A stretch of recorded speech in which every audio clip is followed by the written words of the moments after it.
Você já parou para pensar que talvez não tenha sido essa a sua primeira vida? Que tudo que sente, tudo que sofre, tudo que ama, pode vir de vidas anteriores que ficaram gravadas no invisível? Hoje, vamos mergulhar juntos num tema que sacode as fundações da crença comum e a reencarnação vista pela ciência, revelada pela doutrina, apresentada pelo Severino Celestino. Você está pronto para ouvir o que muitas religiões escondem, o que muitos corações evitam encarar? Esse convite não é para os fracos, é para quem está cansado de viver no automático, de repetir a por que comigo, por que agora, por que aqui. Neste instante, permita-se estar aberto e deixe os preconceitos de lado, afaste o medo, e sinta que algo muito maior está em movimento. Você não está só. Há forças, visíveis e invisíveis, que interagem com o seu destino. E hoje, podemos enxergá-las juntas. Assista até o fim, porque a mensagem que vem será um chamado urgente e a sua alma espera por você. E se inscreva, para que juntos possamos seguir nessa jornada onde o mistério da vida, da morte e do renascer se torna claro. Boa noite a todos. Que Jesus possa nos iluminar, nos assistir essa noite e sempre.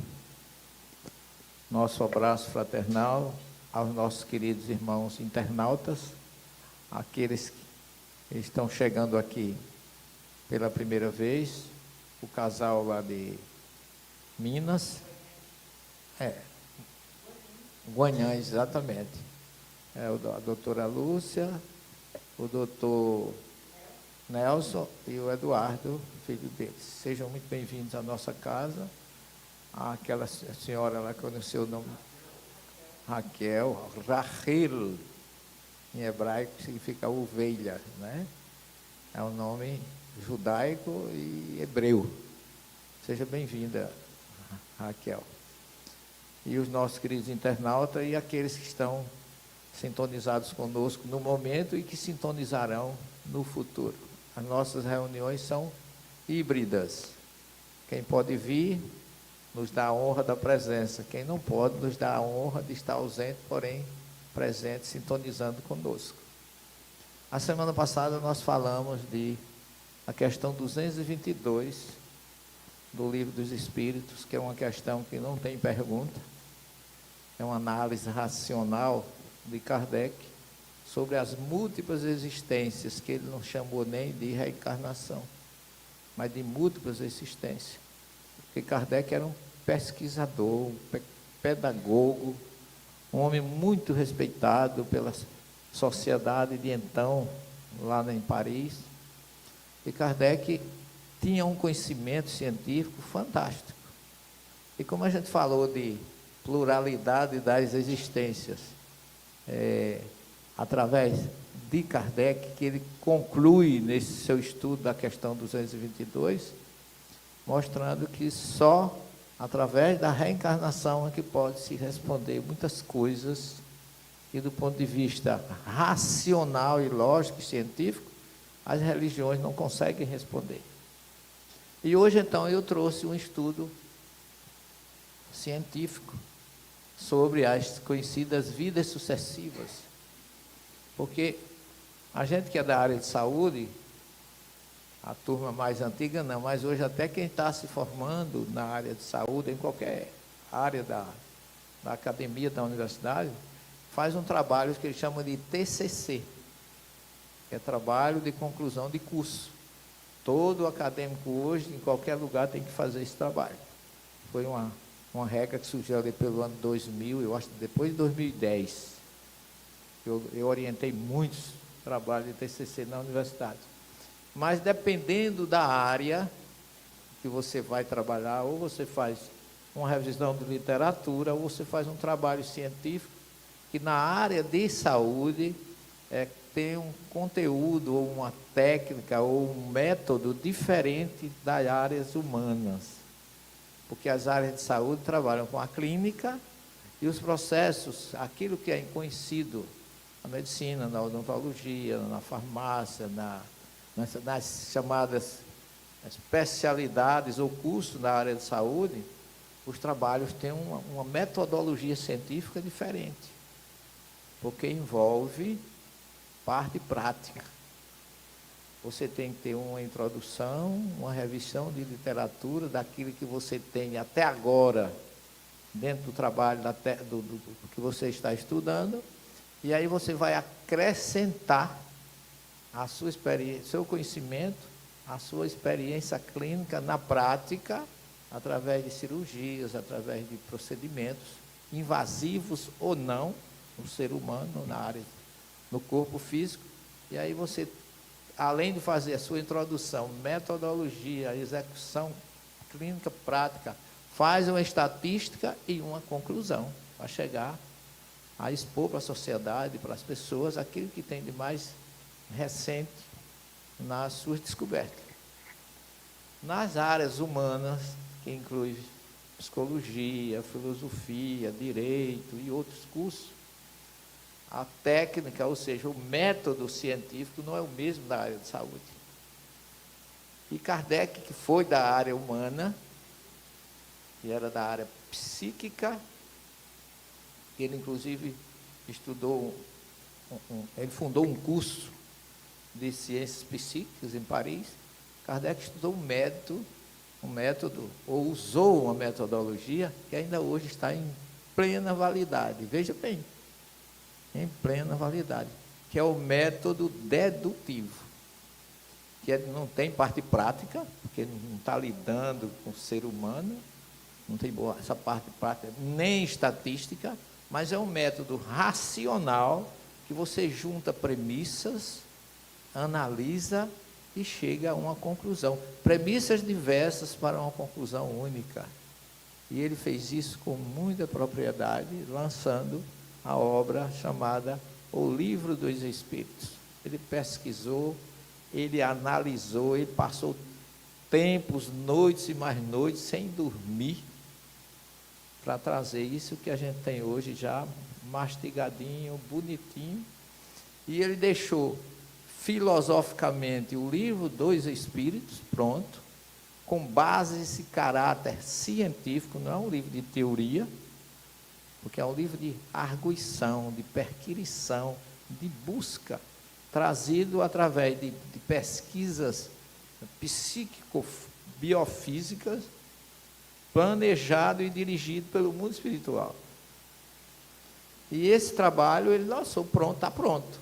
O Livro dos Espíritos e o Evangelho segundo o Espiritismo, que é a parte moral da doutrina. Mas a parte científica ele não deu por terminado. Porque a ciência é viva, em todos os campos. É viva e progressiva. Então a gente vai mostrar para vocês assim de uma forma, logicamente, pinçada, né? Porque eu não vou ter tempo de... Porque esse assunto é infalível, ou interminável, né? Interminável. Então eu tenho alguns trabalhos que eu já fiz nesse sentido, e eu vou fazer assim um resumo, porque a reencarnação, que é o tema, encarnação e a ciência, tem sido muito pesquisada, muito usada pela ciência. Hoje tem uma faculdade em Juiz de Fora que está sendo pesquisado, o que tem de mais atual pelos acadêmicos dentro da universidade, trabalho científico. Nós temos o doutor Felipe lá em São Paulo, que tem uma escola de... Ele é da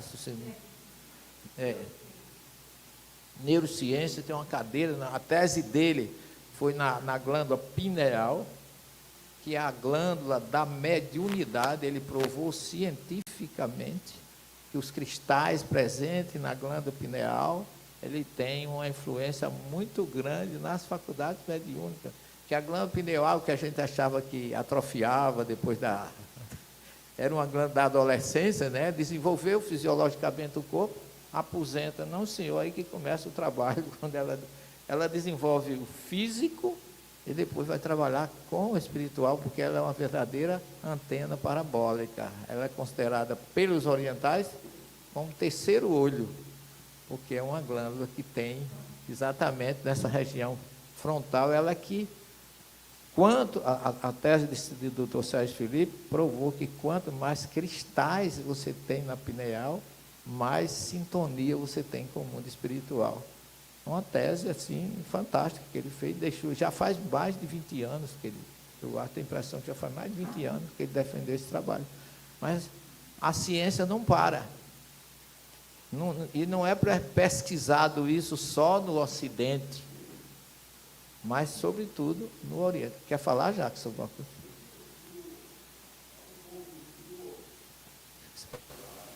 Sim, o flúor também é um metal, né? É uma substância, um metal não, é uma substância que também tem uma influência na faculdade mediúnica do ser humano.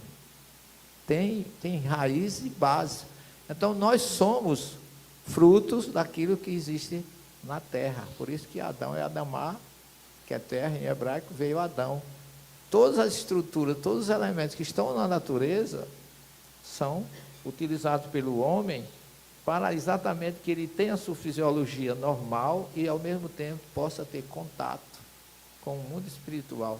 Então, a faculdade mediúnica, os metais e outros cristais do nosso organismo tem uma influência muito grande como um elemento de sintonizar ou nos colocar em contato com o mundo espiritual. Por isso Kardec chamou de médium, uma palavra que os mesopotâmios chamavam de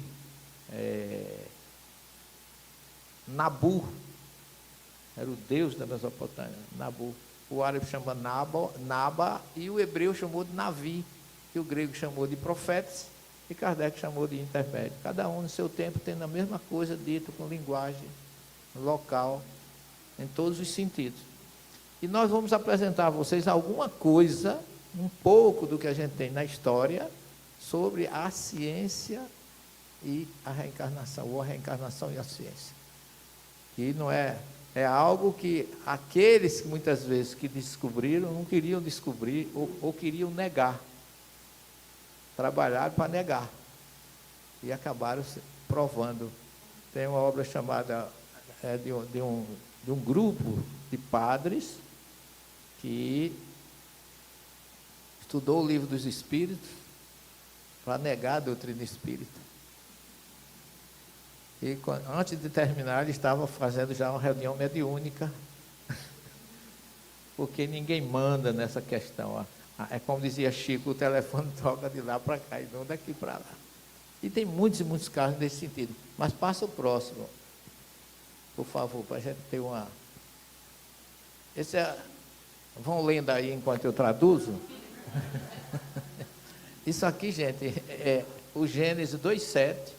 Não é exibição, é porque nós trabalhamos com pessoas de todas as religiões, de todos os créditos, aqueles que acreditam, aqueles que não acreditam. E como a gente está falando um pouco de ciência, a gente tem que matar a cobra e mostrar, não o pau, como as pessoas dizem que matou a cobra, mas mostrar a cobra morta. Porque mostrando a cobra morta, você não vai saber nem quem foi que matou. Mas esse versículo é um versículo que está lá no Gênesis 2,7. Eu estou mostrando a origem, porque lá você começa lendo da direita para a esquerda, vai ser Yahvé Elohim et Hadam afam min Hadamah. E formou Yahvé, ou Adonai, com Deus, et Hadam, o homem. E essa partícula aqui, que você não precisa saber, essa partícula aqui, ela não se traduz. Se você pegar a primeira linha do livro do Êxodo, essa partícula aqui diz Bereshit bara. Quem é essa mãozinha ali? Isso, obrigado. Está vendo como a equipe, os médios de mídia hoje, como estão perfeitos, né? Médio de mídia. Então, essa partícula aqui, gente, não tem tradução no hebraico. Se você dissesse assim, vai ser Yahvé Elohim, e formou Yahvé com Deus, Adam, eu estava dizendo, o homem. Então isso aqui podia ficar sem, que não ia fazer falta no texto, para a tradução. Mas e por que essa partícula que nem se traduz está aqui? Essas duas letrinhas no alfabeto hebraico, essa é a primeira, Aleph, e essa é a última, Tav. Se você ler o Apocalipse, você vai ver Jesus dizendo assim, eu sou o alfa e o ômega. Eu sou o começo e sou o fim. Em hebraico, Isaías diz Ani Rishon, que eu sou o primeiro, vê Aharon e o último. Eu sou o primeiro e o último. Ou seja, do começo ao fim, essa partícula representa Jesus entre nós. Então as pessoas dizem que Jesus só apareceu no Novo Testamento. E está dizendo, lamentavelmente, algo que não tem base. Eu sou o Aleph Veutav, eu sou o princípio e o fim. Então, eu vejo Jesus presente na nossa criação. Por isso que ele assumiu o planeta como governador, como presidente e como diretor de tudo isso. Então, e Moisés descreve como é que Deus fez isso. Foi como é que ele fez. Vai var e insuflou ou soprou Beapaiv em suas narinas. Eu grifei aqui de amarelo. Nishmat Raim. Nishmat vem de Neshama. Neshama é alma, é espírito, centelha divina. Nishmat Raim. Uma centelha de vidas. Porque nós fomos criados para múltiplas existências. Na própria criação do homem já está implícito que a gente não vive uma vez. Fomos criados para múltiplas existências. Isso aqui é Gênesis 2,7, que esse et aqui, que não se traduz, que é Jesus entre nós, já está. O primeiro versículo do Gênesis tem 7 letras. 3 antes dessa e 3 depois. Quer dizer, Jesus está no centro de tudo. Até isso é colocado de uma forma revelativa, fortíssima, que ninguém pode negar. Basta não ser deficiente visual, porque cego ninguém é, né? Mesmo aqueles que são deficientes visual, são racionais e compreendem as coisas. Então, Deus formou o homem do pó da terra, Afar Min Hadamah, e colocou em suas narinas um sopro de vida. E o homem se tornou alma vivente. Então, na própria criação já existe uma multiplicidade de existência. Não é religião que está dizendo isso, é uma revelação divina através de Moisés na Torá. Passa o próximo, meu filho. Aqui, essa é a tradução certa do Gênesis 2,7. Sopro de vidas, ou essência de vidas, na criação. Já fomos criados para múltiplas existências. Se alguém não acredita nisso, não tem problema, porque vai reencarnar do mesmo jeito, porque Deus não pediu licença para fazer a sua obra magnífica, nem vai pedir a ninguém. É misericórdia e é bondade. Se você não quer reencarnar, o problema é seu, meu filho. Se você quiser ficar 1000 anos lá sem progredir, você fica, porque Ele deu o livre-arbítrio. Agora, gostando ou não gostando, vai voltar. Não tenha nem medo disso, que faz é bem, só assim a gente pode progredir. Passa o próximo. Isso aqui é Jeremias 1, 4 e 5. Jeremias foi um dos maiores profetas. Ele tinha uma mediunidade muito forte. Aos 8 anos de idade, ele já via espírito, já sentia. Eu comecei a ver com 6 anos. E eu achava que aquilo era muito natural, porque eu não via como espírito, eu via como eu estou vendo Georgette aqui. Agora, depois que eu via que as pessoas não viam, e vinham me dizer que era alma, aí eu tinha medo, preconceito. Porque a gente só tem medo do desconhecido. Mas para mim não era desconhecido. Então Jeremias ouve uma voz, dizendo a ele que ele fosse avisar o povo de Israel, que eles se voltassem para Deus, senão eles iam sofrer muito. Aí Jeremias disse para aquela voz: mas eu sou uma criança. Quem vai acreditar em mim? Eu não vou convencer ninguém disso que você está me pedindo. Aí o que diz a voz? Você está dizendo que é uma criança, mas você já existia antes de entrar no seu ventre materno. Você já vivia antes mesmo de se formar no ventre materno. Eu já te conhecia. Eu já tinha um CPF, um chip, uma identificação. Deus sabe se a gente existia antes e a gente onde está agora e para onde vai depois. Jesus disse no diálogo com Nicodemos: o Espírito é como o vento, sopra onde quer. Você não sabe de onde ele vem, nem para onde ele vai. Sabe que ele está aqui. Se está aqui, ele vem de algum lugar. Mesmo você não sabendo para onde ele vai voltar para algum lugar. E isso pode ter um ciclo e voltar. Tudo na natureza se repete. Primavera, verão, outono, inverno. Primavera, verão, outono, inverno. há o ciclo das águas, há o ciclo das plantações, tudo na natureza é cíclico. Só o homem que é a primeira e maior criação, não é? Porque alguém disse que não é bom ser assim, ou a sua religião pregou diferente. Bem, a gente não está falando de religião aqui, a gente está falando de ciência, tá certo? Aí ele diz assim: antes que saísse do seio, eu te consagrei, eu te constituí profeta para as nações. Quer dizer, você está dizendo que não pode, mas você já foi escolhido lá do outro lado. Quando Paulo cai na estrada de Damasco do cavalo, que depois Jesus vai a Ananias e manda e recebê-lo lá em Damasco, na rua direita. Senhor, mas o senhor não sabe quem é esse homem veio aqui me prender. Como é que o senhor está querendo que eu vá me encontrar com ele? Ele disse: Ananias, esse homem é um cli. Cli, uma palavra hebraica que significa vaso espiritual, moldável. Esse homem é um cli do alto. Ele foi escolhido por Deus, não foi nem por mim. Então Paulo já veio escolhido do mundo espiritual. Cada um de nós tem um propósito de estar aqui, ou de ser quem é, ou estar na família que você está, até a sogra que você tem, que muita gente não gosta, mas se não fosse ela, você não tinha sua mulher ou seu marido. Nós estamos exatamente onde Deus escolheu para a gente estar. Não adianta fugir.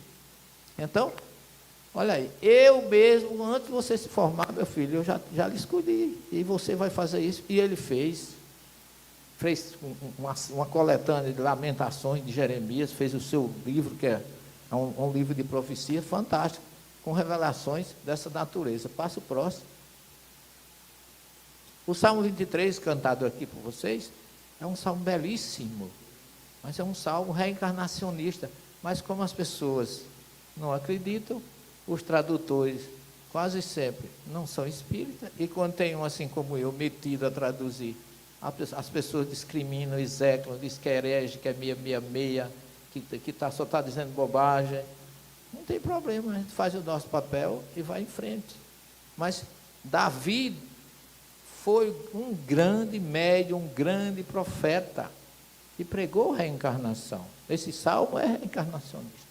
Passa o próximo. Essa é a gruta de Engedi, lá no Mar Morto, onde aqui Davi se escondeu aqui, fugindo de Saul, subiu essa encosta, entrou no deserto, porque aqui é do deserto da Judéia. Nessa região tem 3 desertos fortes. Quando a gente sai do Egito, primeiro atravessa o Sinai, depois entra em Israel, tem o deserto da Judéia, se você sobe pelo Mar Morto, e o deserto do Negueve, se você vai do outro lado, onde Abraão subiu. Então, aqui, nesse deserto da Judéia, Davi saiu dessa gruta, embrenhou-se nesse deserto, sozinho, com um exército querendo pegá-lo para matar, que era o exército de Saul, e ele estava na seguinte condição: um exército atrás e um deserto na frente. Não tinha nada. Quem já esteve no deserto, ou quem for, vê mesmo, por isso que o povo hebreu é chamado povo do deserto, porque passaram 40 anos no deserto. No deserto não tem nada, gente, só tem Deus. Não tem água, não tem luz, não tem telefone, não tem nada. E a temperatura durante o dia é altíssima e de noite é muito baixa. É um lugar inóspito. E Davi só tinha nesse deserto uma harpa. Ele sentou e compôs o Salmo 23. Que os salmos são cantados, a palavra terrilim em hebraico significa louvores. Então Davi compôs esse salmo de louvor a Deus. Num momento a gente reclama às vezes com tão pouca coisa, não é? Basta a temperatura estar alta, calor, meu Deus, estou me acabando. Se está frio, nossa, esse frio vai me matar. Se nem está frio, nem está quente, a gente diz, esse tempo não se decide. Está sempre reclamando de alguma coisa. E esse homem, numa adversidade dessa, ele diz assim: nesse ambiente que eu não tenho ninguém por mim, o meu pastor é o próprio Deus. Deus é meu pastor. Ele não me faltará. E a maioria traduz: nada me faltará, como se Deus desse casa, comida, 100 milhões por mês, coisa material que é conquista nossa. A nossa conquista com Deus é espiritual. Quem não me falta é Deus, não é o material. Você vive com o material e sem o material. O mais importante é a sua essência. Então, ele compôs esse salmo, ainda que eu atravesse o vale da sombra da morte, nada temerei. Há quem diga que ele estava meio alucinado, porque ele diz, para o Deus é meu pastor, ele não me faltará. Para a relva mais fresca e para as águas mais tranquilas me fará descansar. Imagina o cabo no deserto vendo água fresca e relva. Estava mesmo, sem querer dizer nada para ninguém brincar, mas estava numa sintonia perfeita com Deus. Porque quem está com Deus não sente falta de nada. Ainda que eu atravesse o vale da sombra da morte, nada temerei, porque tu estarás comigo, teu bastão e teu cajado me confortarão. Ungirás minha cabeça e me prepararás a minha mesa na presença dos meus provocadores. Quer dizer, ele estava numa adversidade, sem casa, sem comida, sem proteção, se sentiu numa relva fresca, com água tranquila, e ainda disse que ainda que eu morra, eu não temo nada. E aí tem a visão do que ele ia ser rei de Israel, porque ali voltou rei de Israel. Ungirás minha cabeça, ungir minha cabeça para ser rei, e prepararás um banquete na presença dos meus provocadores. Certamente bondade e benevolência me seguirão todos os dias, das minhas vidas, todo mundo traduz, da minha vida. Passa o próximo, eu acho que eu trouxe essa tradução para você. Esse cara aqui, por acaso, eu conheço, passa o próximo.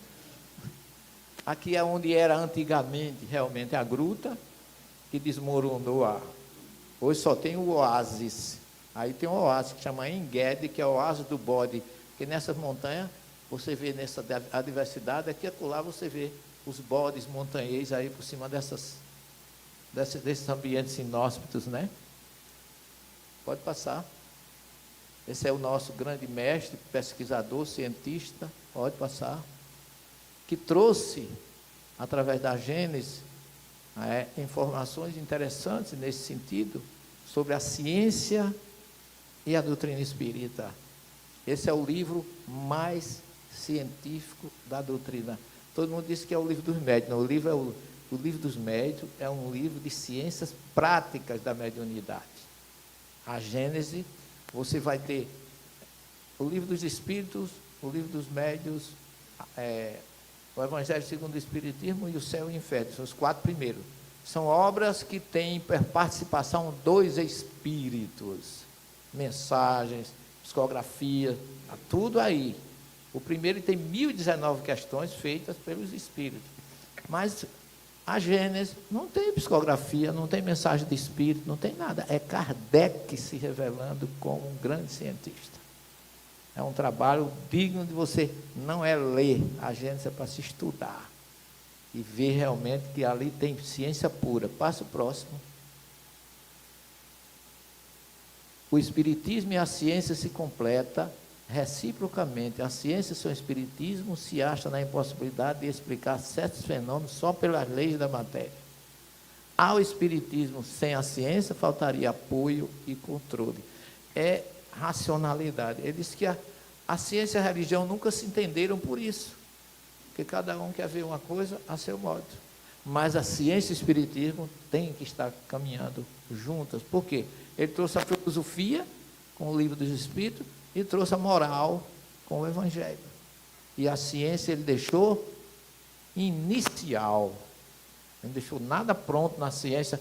E ele ainda diz no capítulo 24, item 7 do Evangelho segundo o Espiritismo, ele diz assim, que Jesus não revelou tudo aos discípulos, está lá em João 16. E muita coisa ainda tenho que vos dizer, mas vocês não estão preparados para receber agora. Quando vier o Consolador, ele relembrará o que eu ensinei e ensinará coisas novas. Kardec disse, assim como Jesus não disse tudo, o Espiritismo também não disse tudo, os Espíritos não disseram tudo. E os Espíritos não disseram tudo, não é porque a doutrina espírita tenha algo oculto, ou seja, uma doutrina esotérica, mas porque cada coisa tem que vir a seu tempo, à medida que você esteja preparado para receber. E cabe ao homem estudar, porque se você disser assim, não, eu sou médium, vou deixar meu espírito aí trabalhar para mim, eu não vou fazer mais nada, eu vou ficar só na monança. Prepara aí a palestra de amanhã, meu querido companheiro, que eu vou ali na praia tomar um banho. Não é assim, você tem que fazer a sua parte. Então, cabe a gente pesquisar, perquirir, buscar, para que quando a verdade chegue, a gente esteja pronto para receber. Então, é isso que ele coloca. Por isso que um ao outro vai faltar apoio, vai faltar controle, se existir um sem o outro. E tem mais. Se a ciência trouxer alguma coisa que contradiga a doutrina, fique com a ciência. Porque isso é uma questão de tempo. Quanta coisa que se falava no futuro, né? Quando Chico Xavier disse que no futuro as mulheres não iam mais ter filho, iam ser grandes chocadeiras, que os espíritos viriam já sem compromisso familiar, só a missão de servir, auxiliar. Sério que Chico estava cantando? E está aí, barriga de aluguel, tubo de ensaio, tudo que a ciência trouxe, e que o espiritismo fica tranquilo, porque entende isso, e tem resposta para o que você perguntar nesse campo, baseado na própria revelação dos espíritos. Então, as derivações pela lei do progresso, que é uma lei também da doutrina, pode adiantar, Rickson. Caminhando de par com o progresso, o espiritismo jamais será ultrapassado. Porque se novas descobertas lhe demonstrarem estar em erro acerca de um ponto qualquer, ele se modificará nesse ponto. Se uma verdade nova se revelar, ele aceitará. A Gênesis, capítulo 1, item 55. Kardec, 2003, página 72, na tradução do Centro Espírita Leon Denis, do Rio de Janeiro. Esse CELT é Centro Espírita Leon Denis. Certo? Então é uma doutrina que está tranquila com relação à ciência. Porque se entrega completamente àquilo. Por isso que a ciência, a doutrina dá razão. O espiritismo não tem fanatismo, não precisa de subterfúgio maravilhoso, sobrenatural, não. Você quer crescer, trabalhe. Quer encontrar Jesus, ame. Quer receber perdão? Perdoe. Por que a gente quer ser perdoado e não perdoa? Tem que ter mão e contramão, tem que ir ao lado que vai ao lado que vem. Pode passar. Nascer, morrer, renascer ainda e progredir sempre, sem cessar. Tal é a lei, Allan Kardec. Está onde? No doma ou no túmulo de Kardec. Pode passar, Rickson. Lá em Paris, está aqui escrito em francês. Né? Nascer, morrer, renascer ainda e progredir sempre. Pode passar. Esse cara é Kardec, é lá atrás. É o busto dele. Mas nós tivemos já, curiosamente, todo mundo que fala em ir a Paris é glamour, né? Para mim, o lugar melhor, mais bonito de Paris é esse aí, o Père Lachaise. Cemitério de Kardec, o túmulo de Kardec. A segunda vez que eu cheguei aí, nós encontramos, estávamos eu, o grupo e uma amiga do Rio de Janeiro, disse assim, vamos comprar umas flores para levar para o túmulo de Kardec. Aí o guia disse, não dá tempo, vamos embora porque a gente tem uma programação, porque para largar aí para uma floricultura, eu até brinquei com ela, eu disse, olha Ângela, que era Ângela Ana, companheira nossa, ela é do Rio, se ela estiver me ouvindo, um abraço Ângela. Aí eu disse, vamos plasmar as flores que a gente levar para Kardec. Pronto, chega lá, Kardec está aqui, as nossas flores. Quando nós chegamos aqui, tinha uma senhora muçulmana, com aquele lenço que as muçulmanas têm, que envolve a cabeça, cobrindo o busto de Kardec, e debaixo, junto com Kardec, fazendo uma reverência a Kardec. Minha mulher que sempre é curiosa, mulher curiosa é uma novidade, né? Isso não existe. Mas ela foi chegando, foi vendo aquele quadro, aí disse assim, és muçulmana, porque minha mulher não fala nenhuma língua e fala todas. És muçulmana? Aí ela fez, sim. Que fazes? Que fazes? Aí ela ficou, aí nós chamamos o nosso guia, Eugênio, ainda me lembro, Eugênio, traduz aqui. Ela disse assim, eu estou reverenciando esse senhor, esse amigo da minha família, muçulmana. Às vezes a gente tem preconceito religioso, né? Aí disse, por quê? Disse, porque minha filha teve uma doença aqui em Paris, ninguém curou. Eu fui a todos os médicos que eu pude ir, ninguém curou. ele apareceu e curou minha filha. Eu digo, meu Deus do céu, Kardec curou a filha do muçulmano. Imagina, no mundo espiritual, não tem fronteira, tem necessidade. E ela disse mais, o túmulo é enfeitado, olha, aqui não está mostrando muito bem, porque tem esse baixinho atravessado aí na frente, mas ele é todo arrodeado de flores, de todo tipo e de todas as cores. É o mais florido dos túmulos do Père Lachaise, em Paris. E ela disse, essas flores que aqui estão, sou eu que trago todos os dias, em gratidão a ele. E ainda tem um outro ali, amigo dele, aí foi mostrar o outro túmulo, não é de Flammarion, não, agora esqueci o nome do outro, que foi colega o pai dele era colega de Kardec, ele frequentava o túmulo de Kardec. Ela foi, levou a gente lá, mostrou. Essa mulher marcou muito a minha presença, a minha vida, e marcou também a importância que é a espiritualidade na vida de qualquer ser, porque Jesus é universal, nunca pregou religião. E amparou indistintamente a todos, e perdoou mais ainda a todos. Passe, minha filha. Lógica das vidas sucessivas. O problema do ser, do destino e da dor, do capítulo 13 do livro de Leon Denis. De onde vêm também os jovens prodígios, músicos, pintores, poetas, todos aqueles que desde a meninice mostram disposições extraordinárias para as artes ou para as ciências, ao passo que tantos outros ficam na mediocridade toda a vida, apesar de um labor insano. Quer dizer, ele traz uma reflexão sobre as diferenças que existem. Se a gente é tudo filho de Deus, nasce da mesma forma, vem do mesmo lugar, com a mesma constituição, por que tanta diferença? Não é? Só a reencarnação pode explicar isso. Passa o próximo.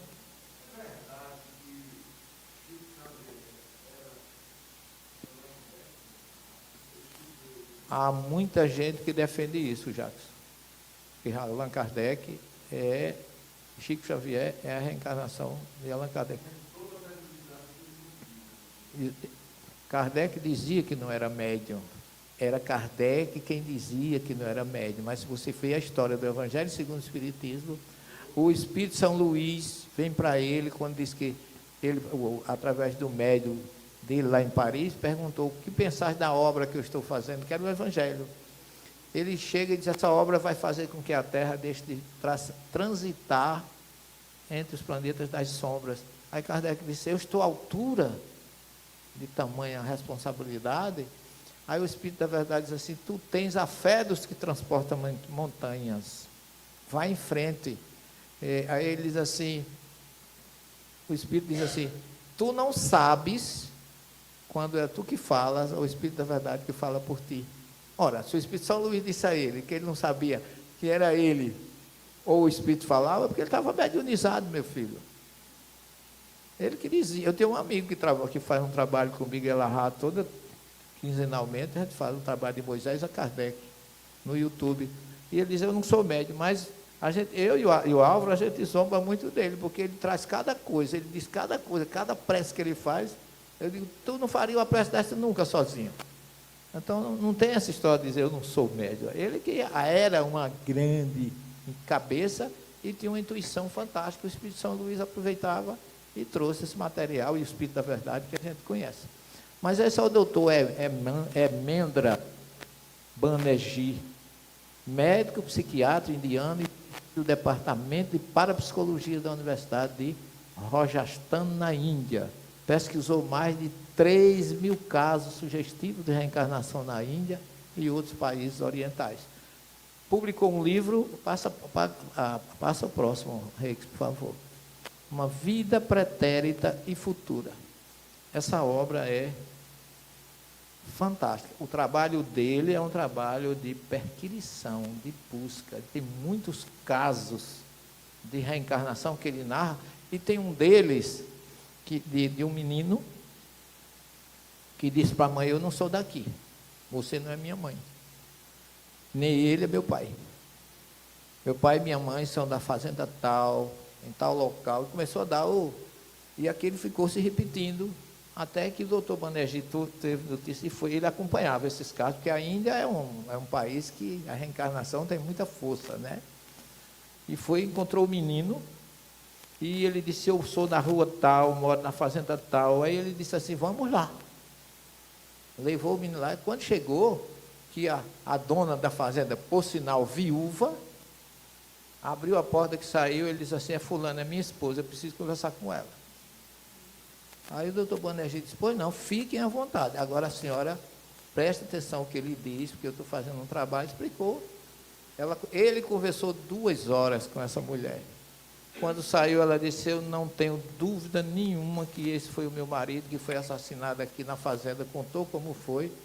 E ele disse assim, como é que o senhor sabe? Porque ele disse coisas que ninguém sabia, e tem mais um detalhe, antes agora dele sair, ele pediu o relógio dele que estava guardado lá. Ela foi buscar o relógio, entregou para ele. Quando ele foi saindo, vinha um sorveteiro. Ele disse, sorvete para todo mundo. Sorvete para a mulher, sorvete para não sei quem, sorvete para quem. Quando terminou, todo mundo tomar, ele virou-se para o sorveteiro e disse, olha, não vamos pagar o sorvete. Você me deve uns melões e umas melancias da minha fazenda, que eu lhe vendi e você não pagou. O homem disse, ô gente, o senhor é fulano, sou eu mesmo. Quer dizer, são casos assim, fantásticos. Quem quiser, eu não sei se ainda tem, eu tenho, porque essas coisas eu gosto de ter como pesquisador, não posso deixar de mostrar de matar a cobra e mostrar a cobra morta. Mas o trabalho dele, pode passar, o trabalho dele foi continuado nos Estados Unidos por esse doutor Ian Stevenson, canadense, médico diretor do Departamento de Psiquiatria da Universidade da Virgínia, que ele pesquisou mais de 3.000 casos sobre reencarnação. Em 1964, ele abandona o cargo para se dedicar à pesquisa de fenômenos da reencarnação, o qual foi pioneiro em umas pesquisas sobre isso nos Estados Unidos. Não há negócio de dizer assim, ouvi dizer, achei, não, está aí. As pesquisas dele têm quase todas as citações, quando se fala de reencarnação, ele tem que aparecer. Dedicou 40 anos de estudo científico com mais de 3.000 casos. Vou falar dele já já. Lembranças espontâneas na infância, marcas de efeito de nascença, memória de vidas passadas, regressões a vidas passadas, e etc. Tudo isso o doutor Ian Stevenson, lá na Virgínia, tem caso registrado na casa de grupo escolar ou de campo, na universidade. E tem muitos outros casos interessantes que o tempo não dá, mas eu quero falar do próximo, pode passar. Isso aqui ainda é ele, ó. Pesquisa, doutor, professor da psiquiatria da Universidade da Virgínia, 2.600 casos sugestivos de reencarnação, crianças de 2 a 4 anos que tinham lembrança das vidas anteriores, lembranças espontâneas. O próximo.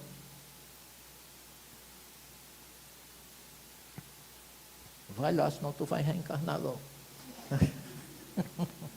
O doutor Ian Stevenson, da Universidade da Virgínia, sua pesquisa é baseada nas marcas de nascença e nos defeitos congênitos, analisando crianças até os 7 anos de idade. São pesquisas sérias, que vão muito além da simples imaginação infantil. Aqui em Belo Horizonte não, em Minas, eu acho que eu tenho a impressão que é na Universidade de Juiz de Fora, que tem um médico que fez um trabalho há 30 anos passados com crianças sobre reencarnação, e agora está levantando essas crianças depois dos 30 anos, fazendo uma segunda etapa, comparando. Eu vi uma entrevista dele no podcast, muito interessante, vale a pena. Eu agora não estou lembrado do nome dele, me lembrei do caso, porque é o mais recente, e eu acho que a gente deve procurar alguma coisa. Pode passar mais um, só para... Isso aqui são obras sobre reencarnação. Elizabeth Prophet, Patrick Drouot na França, com essa reencarnação e imortalidade. Temos nos Estados Unidos Ian Stevenson, temos na Índia o doutor Banerjee. São estudiosos que constam nas literaturas. Pode passar. E esse médico, Brian Weiss, dos Estados Unidos, ele é psiquiatra. Ele passou 20 anos fazendo análise numa paciente, e depois de 20 anos, ele não acreditava em reencarnação. Depois de 20 anos, a mulher não tinha melhora, até que um dia, porque os psiquiatras e psicólogos mais materialistas, ou que não acreditam na reencarnação, eles só vão até a vida intrauterina, que diz que de lá pode trazer muitas sequelas e etc. Nas raízes vão até o útero. E depois de mais de 20 anos, acho que é Caterine o nome da menina, não é? Depois de... Olha aí, tá vendo? Estão vendo que eu não estou sozinho na história? Vamos embora. Aí ele, depois de 20 anos, ele relutando, ele disse assim, volte à sua vida passada. Ela, sob hipnose, ela não só voltou, como encontrou ele lá atrás também. Na vida dela, teve um relacionamento de convivência com ela no passado, se reencontraram agora, e ele levou mais 20 anos para publicar o livro, porque ele tinha medo da reação. E o livro tornou-se um best-seller. É um livro fantástico. Tem um livro também que eu recomendo, Uma Prova do Céu, do doutor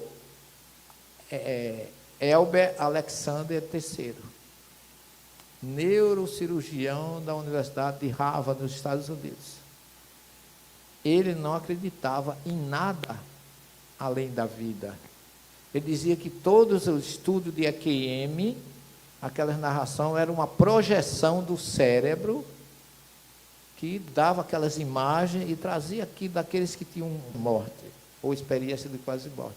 Só que ele teve uma meningite altamente infecciosa, entrou em coma, ficou 8 dias em coma profundo. Os colegas já davam ele como caso, preparando para desligar os aparelhos, chamaram a esposa para consentir o desligamento do aparelho. Estava esperando ela chegar e ela não permitiu. Quando ela chegou lá, disse que olhou, viu ele, mexeu um dedinho. Daqui a pouco mexeu a mão, mexeu o braço, daqui a meia hora estava sentado na cama. Aí ele trouxe, ele mandou buscar a atividade cerebral dele durante o coma que ele teve. Durante aquele período, ele disse, eu quero ver, ele neurologista, né? Eu quero ver o meu eletrocefalograma, porque ele acreditava que era uma projeção de uma atividade cerebral, aquelas imagens que as pessoas viam do outro lado. Quando recebeu, não tinha atividade cerebral nenhuma no eletro dele. E ele conta, o livro dele, Uma Prova do Céu, é mesmo que você está lendo as obras de André Luiz, Nosso Lar e outras, porque conta tudo que viu, toda a experiência, a história, de uma forma de um neurocirurgião narrar, de uma pessoa que não é espírita, mas é uma obra também que eu recomendo a vocês. E tem muitas, tem até um filme de uma criança, né? Acho que é O Céu é de Verdade, não é? O Céu é de Verdade, também recomendo, para vocês verem. E o pior, essas coisas sempre são muito caprichosas e perfeitas. O menino é filho de um pastor de uma igreja nos Estados Unidos. E não podia pregar isso, e o cara quase que abandona a igreja, a mãe não acreditava, e o menino trouxe informações que deixou todo mundo boquiaberto do outro lado. Então, pessoal, a ciência, a espiritualidade, a doutrina espírita, ela tem suficientemente filosofia, moral e ciência para preencher as nossas vidas. O espírita, veja bem, tem um privilégio de ter acesso a informações que a maioria não tem. E isso não nos torna melhores. Isso nos torna mais responsáveis. Porque a gente não pode dizer que não foi avisado. A gente conhece, a gente sabe que tudo que você plantar, você vai colher. Todo bem ou todo mal que você fizer ao outro, também você vai receber. Se você for um pouquinho inteligente, você não vai plantar o mal, porque você sabe que vai colher o mal. Bem, nós estamos a 5 minutos, 3 minutos para pergunta. Tem, Erickson? Então vamos lá.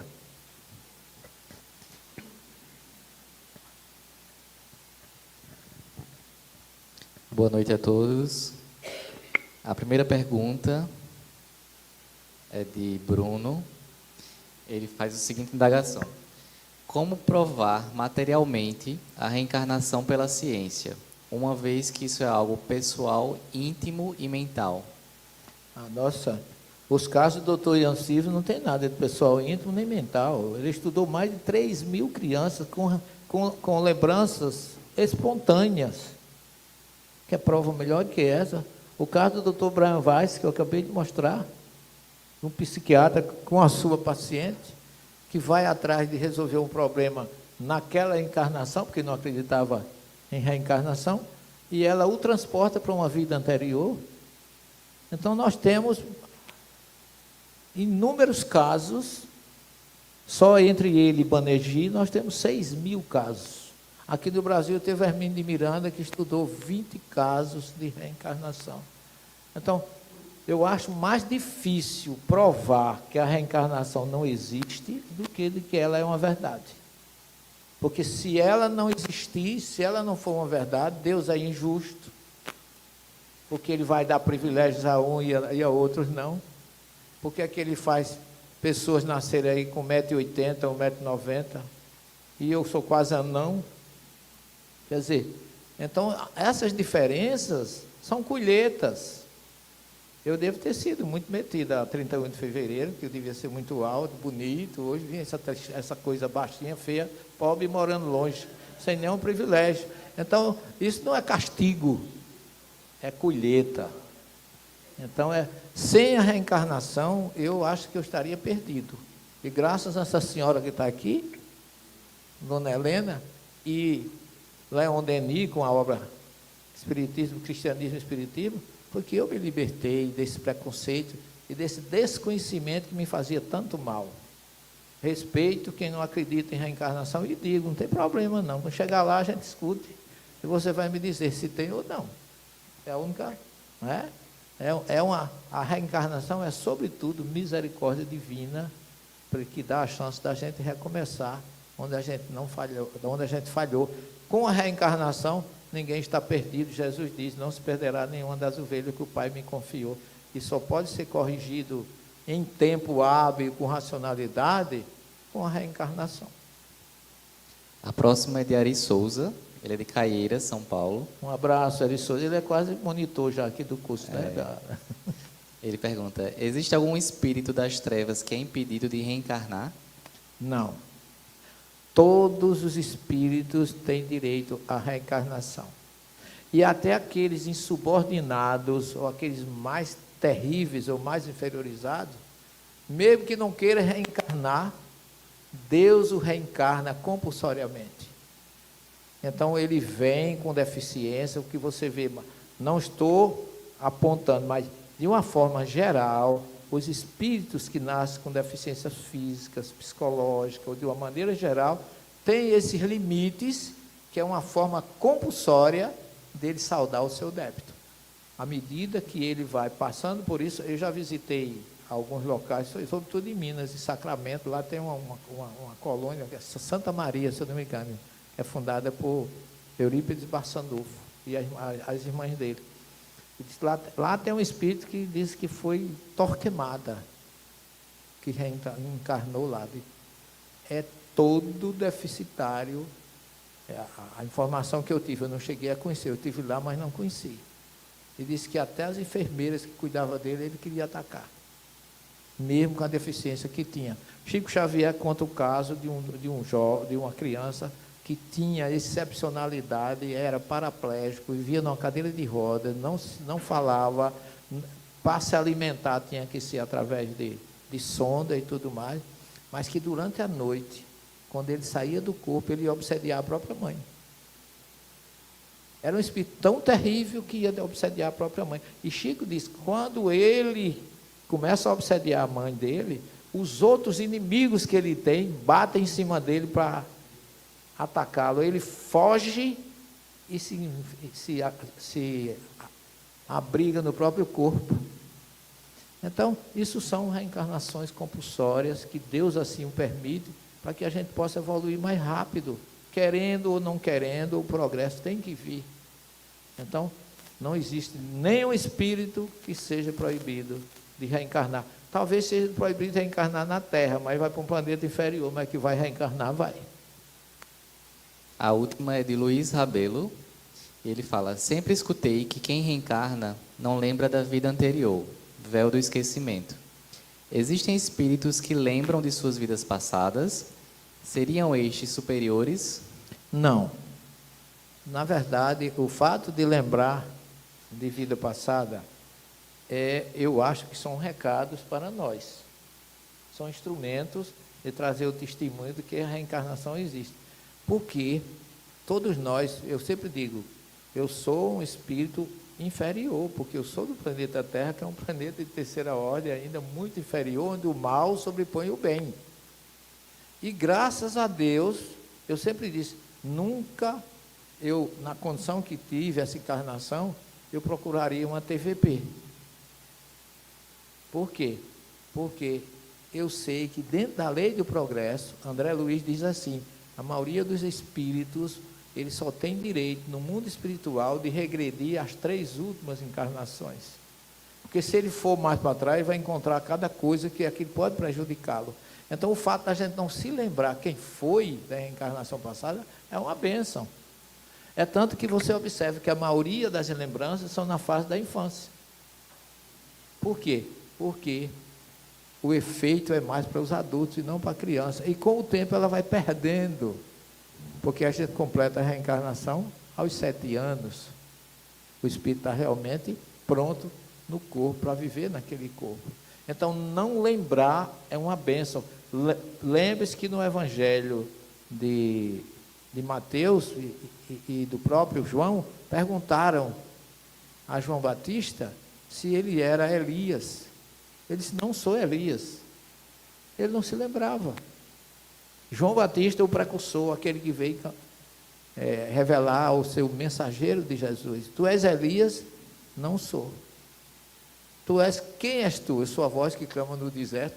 Isaías tinha dito que seria ele. Ele sabia que era a voz que clama no deserto, mas não sabia que a voz que clama no deserto era Elias. Então, por quê? Porque como Elias, ele mandou assassinar 400 sacerdotes. Então, a gente descobriu, imagine que você tem uma filha ou um filho que você ama bastante, é a razão da sua vida, e você de repente descobre que no passado você fez um grande mal a ele. E muitas vezes essas lembranças são espontâneas, acontecem de uma forma espontânea, e às vezes há o desentendimento entre pai e filho e pai, mãe e filho e mãe. Por quê? Porque acende a centelha de algo que não foi bom no passado. Então, eu quero saber quem eu fui.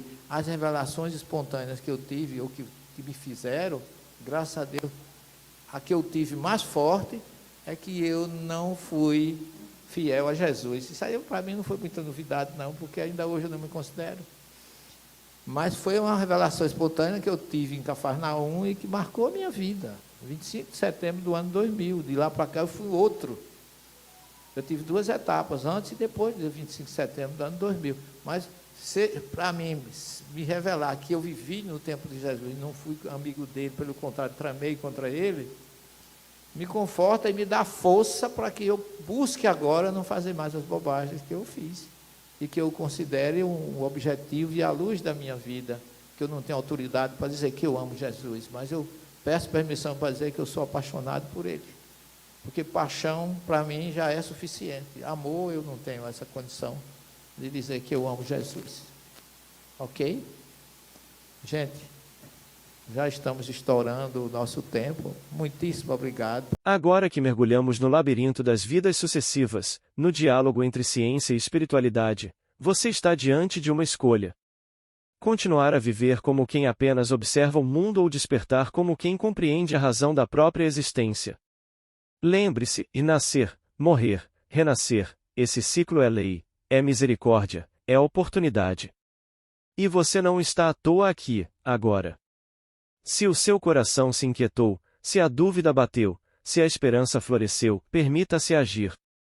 Perdoe primeiro quem você acha que te feriu, abrace a versão de você que não existe mais, livre-se do que já passou. Porque a verdadeira liberdade nasce da consciência de que você é eterno. Compartilhe essa mensagem com alguém que está se perguntando, e se houver mais além desta vida? Deixe nos comentários o que ficou no seu coração, assine o canal e siga conosco nessa jornada de luz e transformação. O mistério não está fora de você, ele está dentro. E ele espera por você. Se inscreva e siga com a gente nessa jornada.